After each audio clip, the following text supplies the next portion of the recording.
Kali ini kita akan membahas tentang instalasi farmasi rumah sakit itu seperti apa. Nah, instalasi farmasi rumah sakit itu adalah jadi satu bagian atau unit atau divisi yang ada di rumah sakit, di mana farmasis itu melakukan pekerjaan kefarmasian yang didukung untuk keperluan rumah sakit itu sendiri. Nah, pekerjaan kefarmasian itu apa saja? Di mana meliputi misalnya pembuatan termasuk pengendalian mutu sediaan, kemudian juga pengadaan. Jadi pengadaannya itu macam-macam ya, bisa pengadaan obat, pengadaan perbekalan steril dan lain sebagainya. Kemudian juga ada kegiatan penyimpanan dan distribusi obat juga. Kemudian pengembangan obat, bahan obat dan juga obat tradisional itu adalah salah beberapa di antaranya gitu. Kemudian definisi IFRS ya, kalau boleh Ibu singkat, instalasi farmasi rumah sakit itu biasanya singkatannya adalah IFRS. Jadi IFRS itu adalah suatu departemen di bawah pimpinan seorang apoteker. Jadi IFRS itu tentunya karena terkait dengan farmasi dan pekerjaan kefarmasian, tentunya yang ditunjuk untuk menjadi pemimpin yang membawahi staf-staf di bawahnya itu adalah seorang apoteker. Dan dibantu beberapa apoteker lainnya yang secara undang-undang itu kompeten dan juga memenuhi persyaratan, baik itu profesionalitasnya, kemudian tempat, fasilitas, dan farmasis ini nantinya yang bertanggung jawab atas seluruh pelayanan kefarmasian. Kemudian pelayanan itu sendiri di IFRS itu mencakup perencanaan, pengadaan, produksi, kemudian peracian obat, pengendalian mutunya, dan juga kegiatan farmasi klinis. Dasar hukumnya bisa dilihat sebagai berikut, yaitu SK Menkes nomor sekian tentang standar pelayanan farmasi dan SK sekian tentang standar pelayanan di rumah sakit. Untuk visi misi moto IFRS itu sendiri, kalau visinya itu adalah pernyataan tentang keadaan dan status IFRS yang diinginkan pada waktu yang akan datang, itu biasanya mengacu pada visi rumah sakit. Nah, untuk motonya tentunya adalah karena ini IFRS, instalasi farmasi, tentunya tetap pelayanan gitu yang dijanjikan diberikan. Kemudian untuk misinya adalah pernyataan tentang fungsi apa yang dilakukan oleh IFRS dan kepada siapa IFRS melakukan fungsi tersebut. Kemudian bagaimana IFRS itu berbuat untuk mengisi fungsi ini dan juga kenapa IFRS ini ada. Adapun tugas dan tanggung jawab dari IFRS itu adalah itu tadi seperti yang sudah Ibu sampaikan.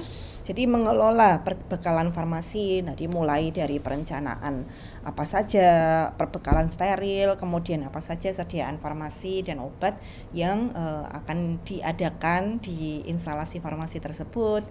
Kemudian juga pengadaannya itu bagaimana, jadi tetap dikelola ya. Kemudian kalian juga mempunyai tanggung jawab nantinya selaku sivitas IFRS itu dalam melakukan penyimpanan obat, penyimpanan sediaan, kemudian bagaimana penyiapannya, itu semuanya merupakan tanggung jawab instalasi farmasi rumah sakit dan jajarannya.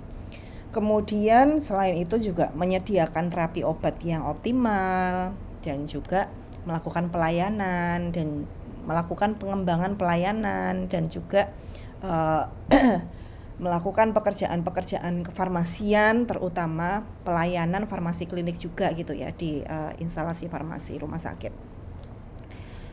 Kemudian selain itu juga melaksanakan komunikasi, informasi dan juga edukasi ke pasien. Selain itu juga melakukan edukasi ke tenaga kesehatan lain bahkan. Kemudian ada yang namanya PIO gitu, Pusat Informasi Obat, itu bisa memberikan informasi tentang yang terkait obat, yang terkait kefarmasian gitu ke tenaga profesional kesehatan yang lain. Selain itu juga tanggung jawab IFRS itu melakukan penelitian, pengembangan, pendidikan dan juga pelatihan pada staf-stafnya atau SDM di dalamnya, dan juga memfasilitasi dan mendorong tersusunnya standar pengobatan dan tentu saja formularium rumah sakit. Nah, untuk fungsinya IFRS itu ada dua. Jadi ada fungsi pelayanan klinik dan juga pelayanan non-klinik. Nah, pelayanan klinik itu apa saja? Yaitu adalah yang berkaitan dengan penderita. Jadi seperti pemantauan terapi obat dari pasien, kemudian mengevaluasi penggunaan obat pada pasien gitu. Misalnya kalau di instalasi farmasi rawat inap nanti misalnya adalah mengevaluasi bagaimana kepatuhan minum obatnya, kemudian bagaimana efikasi terapinya, kemudian apakah ada efek samping atau tidak. Nah, itu termasuk di dalam evaluasi penggunaan obat dan pemantauan terapi obat. Kemudian kalau pelayanan non-kliniknya apa yang bisa dilakukan di IFRS, yaitu mengelola perbekalan farmasi. Nah, ini yang termasuk non-klinik. Kemudian standar minimal dari IFRS ini untuk keperluan akreditasi juga. Jadi administrasi dan pengelolaannya itu harus bagus. Kemudian standar minimalnya juga nanti kita mencakup aspek staf dan pimpinannya, kemudian juga bagaimana nanti fasilitas dan peralatannya apakah lengkap atau tidak, kemudian bagaimana kebijakan dan prosedurnya. Kemudian juga nanti ada poin pengembangan staf dan juga program pendidikan serta evaluasi dan pengendalian mutunya. Nah, untuk administrasi dan pengelolaan itu nantinya ada bagan organisasi di mana nanti tiap-tiap bagannya itu nanti ada uraian tugas dan fungsinya, kemudian wewenangnya itu apa, itu nanti disampaikan di administrasi dan pengelolaan. Dan bagan organisasi itu biasanya direvisi tiap 3 tahun dan kepala instalasi farmasinya itu terlibat dalam perencanaan dan juga penentuan anggaran serta penggunaan sumber daya. Kemudian juga ada rapat pertemuan secara berkala. Kemudian nanti ketika kalian mengalami experience di kerja di instalasi farmasi rumah sakit, nah nanti ada yang namanya komite atau panitia farmasi dan terapi di rumah sakit, dan sekretarisnya itu juga adalah apoteker di IFRS-nya. Kemudian struktur organisasinya contohnya adalah seperti ini. Jadi ini adalah struktur organisasi yang ada di instalasi farmasi rumah sakit. Tentunya dikepalai oleh apoteker. Jadi ada kepala instalasi farmasinya, kemudian ada admin instalasi farmasi rumah sakitnya, kemudian ada bagian pengelolaan perbekalan, ada bagian manajemen mutunya, ada bagian pelayanan farmasi kliniknya. Nah, untuk kualifikasi SDM-nya, kalau kepala instalasi itu biasanya fungsinya adalah mengorganisir dan juga mengarahkan. Kemudian kualifikasinya itu biasanya adalah apoteker, lulusan S2, dan biasanya yang memenuhi syarat pernah mempunyai experience course, mengikuti course atau kursus tentang manajemen yang disesuaikan akreditasi IFRS-nya. Kemudian ada yang namanya koordinator. Nah, itu fungsinya atau tugasnya itu biasanya untuk mengkoordinir beberapa penyelia atau supervisor. Syaratnya juga biasanya apoteker yang S2, kemudian yang pernah experience mengikuti kursus sesuai ruang lingkupnya. Kemudian ada yang jabatan penyelia atau supervisor dan tugasnya adalah menyelia beberapa pelaksana. Jadi 3-5 pelaksana itu biasanya perlu 1 penyelia, dan kualifikasinya juga apoteker, kursus farmasi rumah sakit, dan pelaksana teknis kefarmasian itu nanti fungsinya adalah melaksanakan tugas tertentu, dan kualifikasinya bisa apoteker, bisa sarjana farmasi, dan bisa asisten apoteker.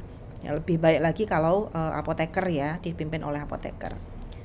Kemudian di bagian administrasi dan juga pengelolaan nantinya biasanya tuh ada komunikasi yang berkala gitu dengan dokter dan para medis dan partisipasi dalam rapat. Kemudian juga ada dokumentasi staf, baik itu penilaian dan juga catatan kinerjanya. Dan dokumentasinya tuh biasanya harus rapi gitu dan rinci dari pelayanan farmasi serta dilakukan evaluasi. Nah, biasanya di sini kepala instalasi farmasi itu terlibat langsung dalam perumusan keputusan yang berkaitan dengan pelayanan farmasi dan juga penggunaan obat. Selain itu juga di bagian administrasi dan pengelolaan itu nantinya terlibat juga gitu di komite farmasi dan terapi. Kemudian selain itu juga ada keterlibatan juga di tim pengendalian infeksi rumah sakit dan juga terlibat dalam panitia mutu pelayanan rumah sakit. Kemudian juga bergabung dengan tim perawatan paliatif. Paliatif itu dalam artian untuk menangani gejalanya ya, misalnya pada pasien-pasien kanker yang tahap akhir atau stadium terminal itu yang sudah tidak efektif gitu ketika diobati dengan kemoterapi. Nah, biasanya pengobatannya lebih ke pengobatan paliatif atau mengobati gejalanya. Misalnya pada pasien kanker itu kan timbul nyeri akibat kemoterapi atau nyeri dari kankernya itu sendiri. Jadi pengobatannya adalah sebatas untuk mengobati atau meringankan gejalanya. Nah, ini disebut terapi paliatif gitu ya. Nah, itu farmasi nanti juga bisa bergabung di dalamnya. Kemudian juga ada tim penanggulangan AIDS juga, ada tim transplantasi dan tim PKMRS dan lain-lain. Masih banyak lagi gitu ya yang belum disebutkan di sini. Nah, adapun untuk staf dan juga pimpinan, tentu saja instalasi ini dipimpin oleh apoteker dan minimal punya pengalaman 2 tahun di bagian farmasi rumah sakit dan tentu saja telah terdaftar di Depkes dan ada SIK, terdaftar di asosiasi profesi dan juga SK penempatan. Nah, pelaksanaan pelayanan dibantu tenaga ahli atau D3 dan juga asisten apoteker. Nah, biasanya di sini kepala instalasinya itu bertanggung jawab pada aspek hukum dan juga peraturan farmasi baik dari pengawasan dan juga administrasi. Kemudian selain itu juga ada apotekernya di tempat pelayanan dan ada pendelegasian bila berhalangan. Selain itu juga uraian tugas itu ada gitu ya. Tentunya ada uraian tugas bagi staf dan juga pimpinan farmasi. Kemudian juga apoteker di sini diharapkan mampu melatih dan mendidik dan juga ada yang namanya penilaian kinerja terhadap staf berdasarkan tugas-tugasnya. Nah, untuk staf dan pimpinan ini juga untuk poin kompetensi apoteker sebagai pimpinan, nah dia harus memiliki beberapa poin gitu ya, harus memiliki beberapa kriteria gitu ya. Apabila apoteker itu ditempatkan sebagai pimpinan, jadi harus memenuhi beberapa kompetensi, misalnya adalah leadership-nya harus bagus, kemudian mempunyai kemampuan mengembangkan diri dan mempunyai kemampuan dalam tim atau teamwork-nya bagus. Kemudian juga yang harus dimiliki oleh apoteker sebagai pimpinan IFRS itu harus mampu melihat masalah, menganalisisnya dan juga memecahkan persoalannya. Ini kriteria dasar gitu yang harus dimiliki oleh seorang pemimpin gitu ya. Dia leadership-nya harus bagus. Sedang leadership-nya itu adalah ini beberapa ini syarat-syaratnya. Kemudian kompetensi apoteker sebagai fungsional, prasyaratnya atau persyaratannya itu dia setidaknya dia harus mampu memberikan pelayanan, akuntabilitas praktek kefarmasiannya juga bagus, kemudian juga bisa mengelola manajemen praktis farmasi, harus bisa berkomunikasi tentang kefarmasian, kemudian bisa melaksanakan pendidikan, penelitian, dan juga pengembangan di bidang farmasi klinik. Nah, untuk staf dan juga pimpinan, nah analisa kebutuhan tenaganya. Nah, kalau pekerjaan kefarmasian itu wajib apoteker ya, kemudian bisa sarjana farmasi dan juga asisten apoteker. Kemudian untuk pekerjaan administrasinya tidak, biasanya bukan berasal dari apoteker tapi lebih ke tenaga administrasi atau operator komputer atau teknisi dan bisa juga pembantu pelaksana pelayanan. Nah, untuk beban kerjanya sendiri berdasar kapasitas tempat tidur dan juga bed rasionya, satu apoteker untuk 30 tempat tidur biasanya. Kemudian juga jumlah resep dan formulir perharinya itu nanti ada beban kerjanya sendiri dan juga volume perbekalan farmasi. Kemudian untuk pendidikannya, maka kualifikasi pendidikannya itu sesuai dengan tugas dan fungsi. Kemudian penambahan pengetahuannya juga sesuai dengan tanggung jawabnya. Kemudian untuk waktu pelayanannya, biasanya kalau pelayanan tuh ada yang 2 shift, ada yang 1 shift, dan juga ada yang 3 shift. Nah, jenis pelayanannya itu biasanya adalah pelayanan gawat darurat, rawat inap intensif, kemudian pelayanan rawat jalan, rawat inap, diproduksi obat juga, dan penyimpanan dan pendistribusian obat. Nah, untuk fasilitas dan peralatannya di IFRS itu ya ada ruangan jelas, kemudian ada peralatan dan fasilitas yang mendukung administrasi, kemudian profesionalisme dan fungsi teknik farmasi, kemudian ada ruangan penyimpanan dan fasilitas produksi sesuai standar, ada fasilitas distribusi obat, dan tentu saja penyimpanan untuk arsip, resep, dan ruang informasi dan edukasi. Untuk fasilitas ruangan staf itu tentu saja ada ruang kantor, itu yang diisi oleh stafnya, kemudian ruang produksi. Nah, ruang produksi itu nanti dibagi menjadi 2 di IFRS ini. Ada yang untuk produksi sediaan steril, yang tentunya environment-nya harus dibuat steril, sesteril mungkin gitu. Dan ada juga yang non steril gitu, yang tidak harus memerlukan kondisi bebas dari kuman, bakteri, dan lain sebagainya. Kemudian untuk ruang penyimpanannya, maka kondisi dan sanitasi temperaturnya itu, kelembapannya, ventilasinya itu harus diperhatikan. Dan ruang penyimpanan barang umum itu biasanya untuk obat jadi, untuk produksi. Kemudian kalau ruang penyimpanan barang khusus itu contohnya adalah untuk obat-obat yang dia tidak stabil terhadap suhu. Kemudian alat kesehatan yang harus dalam suhu rendah, atau alat kesehatan yang mudah, atau bahan-bahan yang mudah terbakar, bahan berbahaya, itu harus dilakukan di ruang penyimpanan barang khusus. Nah, ini juga ada atau difasilitasi di IFRS. Kemudian untuk ruang distribusi atau pelayanan itu nanti ada di sana, kalian bisa menemukan rawat jalan atau depo dan juga satelit di rawat inap. Selain itu untuk distribusi ruangan itu nantinya dilengkapi troli gitu ya. Jadi untuk distribusi obat atau sediaan steril yang lain itu disediakan troli juga gitu di IFRS ini.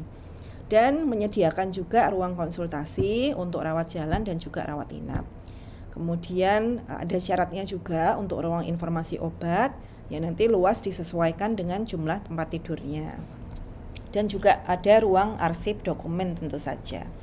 Nah, untuk peralatan yang ada di IFRS ini apa saja? Nah, ini peralatan yang nantinya bisa kalian temukan dan yang harus ada itu biasanya peralatan penyimpanannya, peracian obatnya, baik steril maupun yang non steril.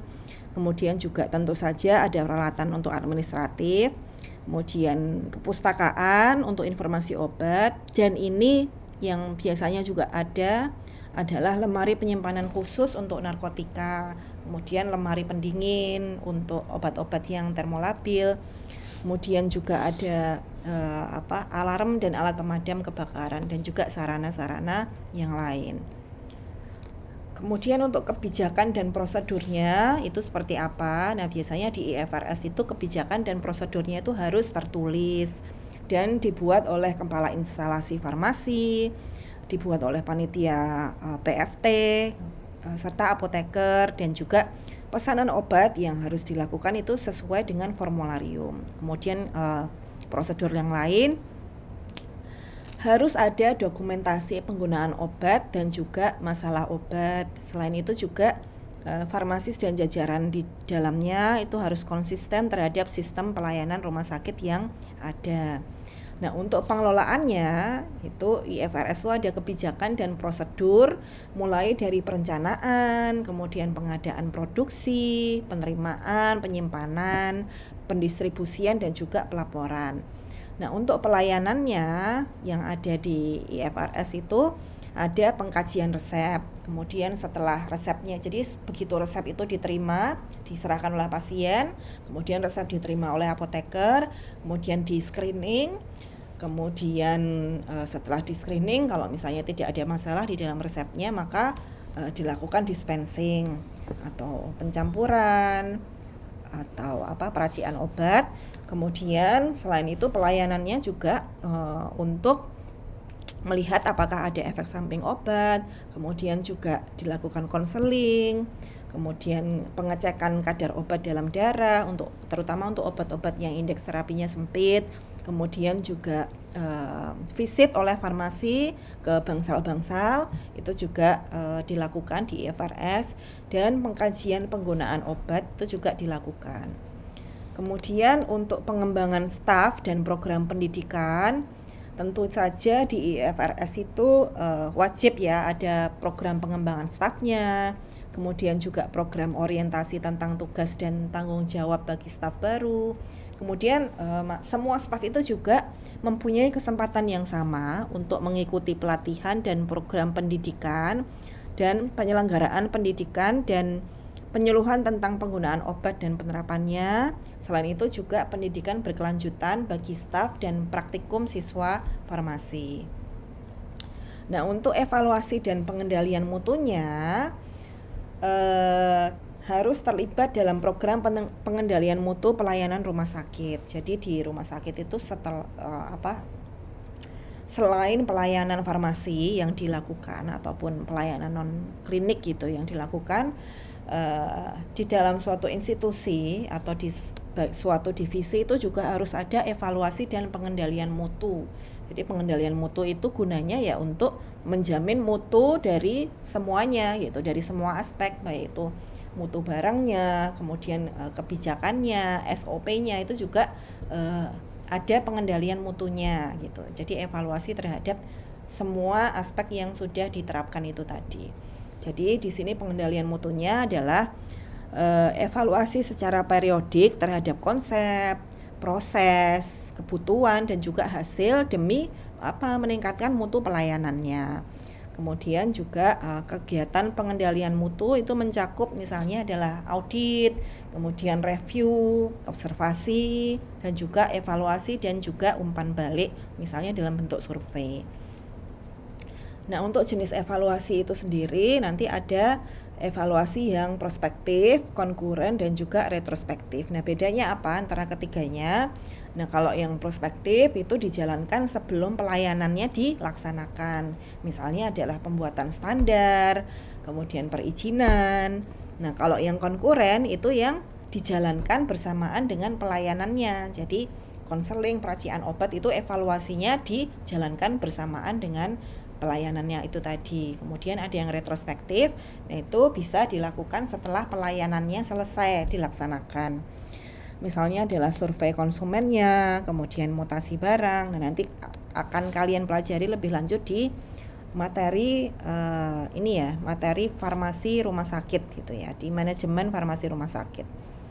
Kemudian ada yang namanya pengendalian mutu. Nah, pengendalian mutu itu nantinya merupakan kriteria dari pelayanan yang diinginkan itu nantinya seperti apa. Kemudian penilaian kualitas pelayanannya itu juga berdasarkan beberapa kriteria, dan pendidikan personel dan peningkatan fasilitas itu bisa dilakukan, dan penilaian ulang pelayanan, kemudian juga update kriteria itu bisa dilakukan untuk mengendalikan mutu di rumah sakit gitu ya. Jadi agar pelayanannya meningkat, ya yang harus dilakukan adalah kita mengevaluasi dan juga melakukan pengendalian mutunya, dan pengendalian mutunya itu juga harus memenuhi beberapa kriteria gitu. Dan kriterianya itu juga dalam tahapan tertentu juga mestinya harus diupdate. Nah, dengan adanya pengendalian mutu itu tadi ya diharapkan di IFRS itu juga berbagai aspek itu bisa dinilai. Nah, ketika nilainya bagus ya mungkin bisa dipertahankan, tapi ketika ada review yang tidak bagus, nah nanti dipikirkan bersama gitu oleh tim pengendalian mutu dan juga jajaran yang lainnya, bagaimana caranya untuk meningkatkan agar reviewnya itu menjadi bagus selanjutnya gitu, agar mutunya itu menjadi bagus. Nah, itulah fungsi dari pengendalian mutu.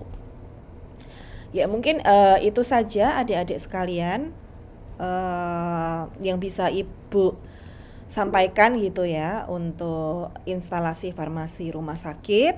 Nah, sejauh ini mungkin adik-adik ada yang perlu disampaikan atau ada sesuatu yang belum jelas mungkin yang dari penyampaian Ibu tadi mungkin bisa disampaikan. Ya, bisa di-on-kan lagi ya kameranya untuk semuanya.